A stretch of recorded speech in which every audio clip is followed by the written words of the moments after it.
and welcome to another video. Today is not a living with it, but it's a comparison video between these two motorcycles, the Triumph Daytona 675 and the Triumph Daytona 675R. So if you're in a market to enter into the superbike segment, a super sport more specifically, watch this video cause these bikes are some motorcycles. So without wasting more time, let's start the comparison test and let's answer the question, which one is the right bike for you? Alright, so let me start by introducing the motorcycles. To my right, the yellow one is the 675R, aka the hot one, and to my left, the white one is the 675 standard model. Now, we are going to divide this video into a few segments. We're going to talk about the engine, we're going to talk about the handling and suspension, we're going to be talking about the brakes. Then I'm going to take it on the ride and we're going to discuss how it feels like to ride both these motorcycles. And finally, we're going to give a verdict of the bike with a special guest who I've invited for this particular shoot. Now, powering both these motorcycles is a 675 liquid-cooled inline 3-cylinder engine which delivers an output of 115 bhp at 74 Nm of torque. Now that is the highest amount of torque which you will find in this segment of motorcycles. Also, between the two bikes, the engine is the same, but on the R model, a few internal components have been changed by Triumph for a higher compression ratio. The major difference between the two motorcycles is the suspension setup. On the standard model, we've got a KYB 41mm semi-adjustable suspension in the front and a semi-adjustable suspension at the back. On the R versions, we've got the full-blown Öhlins completely fully adjustable suspension, which is a 43mm fork and a Öhlins at the back as well.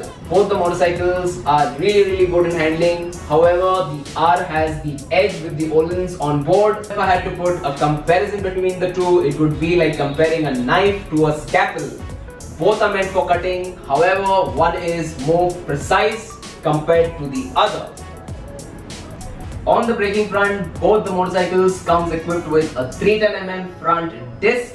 However, the calipers are different. On the standard model, it's got a Nissan unit, and on the R model, it's got a Brembo monoblock calipers. At the back, they share the same setup, the 220mm single disc with the Brembo caliper.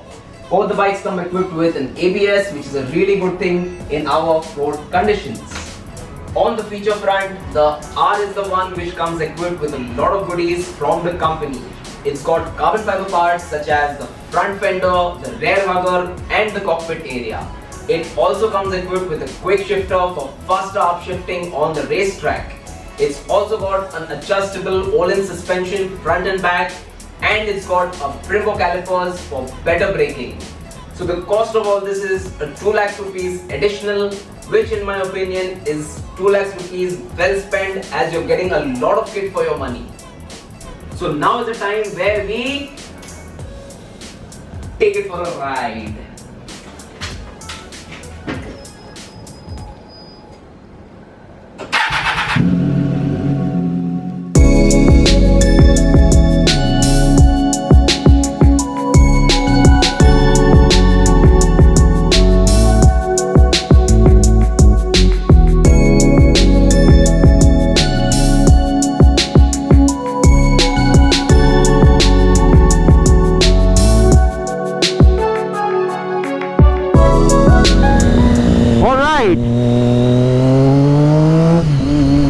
So the first thing what you're going to notice when you jump on the Triumph is the compact size of the motorcycle.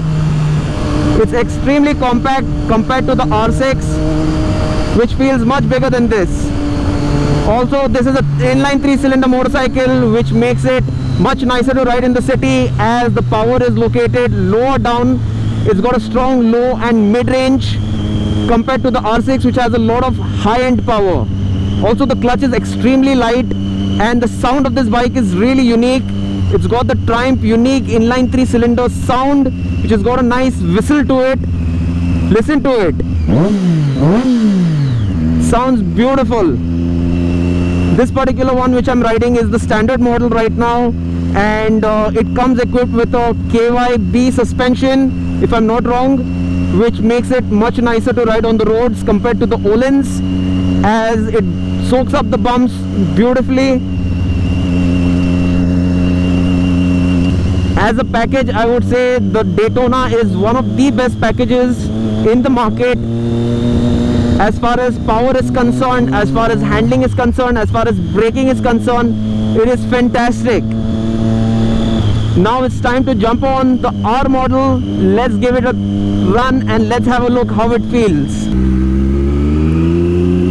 Alright, so now I've jumped on the R model and straight away the bike feels very different compared to the standard. The biggest difference is the handling of the motorcycle and the suspension setup. Now the R comes equipped with the Pirelli Supercorsas, which makes the handling excellent. Also, it's really nimble, much more than the standard. Dips into the corners with ease. As you can see, I'm just playing a little bit right now with it.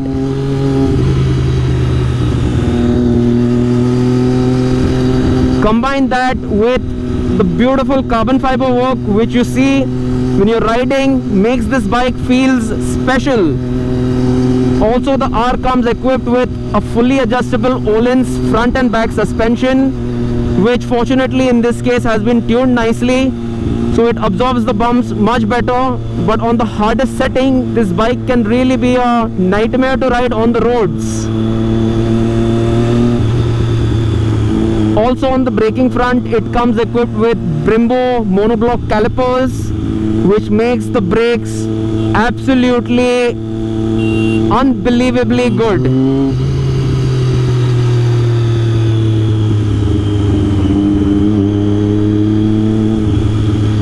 Now another thing the R comes equipped with is the quick shifter, which is really good on higher speeds when you're shifting fast and will help you shave a few seconds off on the racetrack.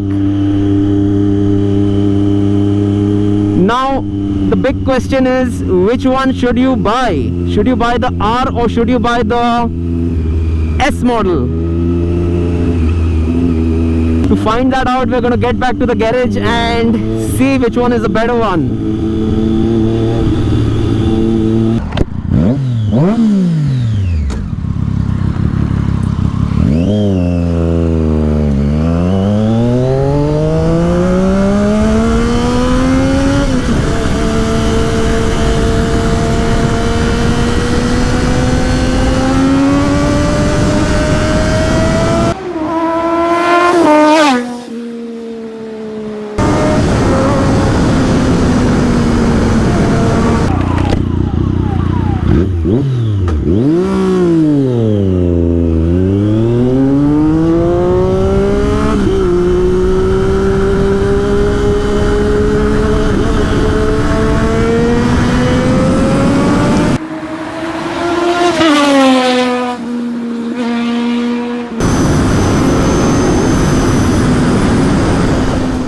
So now it's time to come up with the verdict of these motorcycles. Which one is the right one for you? To assist me with that, I have got a very dear friend of mine. He is rough. He is a rider. He is the original Rough Rider. Hi, Shariq. What's up, Rough Rider? It's good to be back. It's good to have you again. Thank you. And Arzan is the guy who made this happen, as these bikes belong to his cousin Zarwan. So now the big question is, which one do you prefer? The standard model or the R model?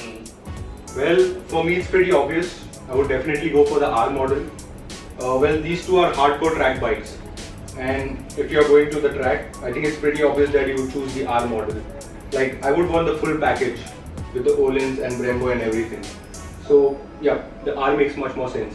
Plus also you get carbon fiber parts, and who doesn't like carbon fiber parts? Who doesn't like carbon fiber parts? That's very true. So what do you think, Shariq? Well, if I'm honest, going into this test, I was 100% sure that I will dislike the R model, as in the past I've tested the Street 765 RS and the S, and I chose the S as it was much more comfortable to ride. However, going into this test and after riding both these motorcycles, the verdict is that I prefer the R. as this particular one is tuned beautifully for the streets, it didn't make me feel unsettled or didn't toss me off the bike. So pretty good, and 2 lakhs rupees more for so much kit is worth it in my opinion. As if you were to go outside and do the same on your standard model, it would cost you anything more than 3 to 4 lakhs. A lot of. So the verdict is the R model. Agreed? I agree. Hi. What's up? Hi. So Zarwan is the reason why this is possible. Thank you so much for bringing your bike and sharing it with all of us. So if you enjoyed this video, make sure you smash the like button. Also leave a comment down below and don't forget to subscribe. Till the next time guys, keep the rubber side down, over and out. This is Arzan, Zarwan and Shariq signing out. See you next week.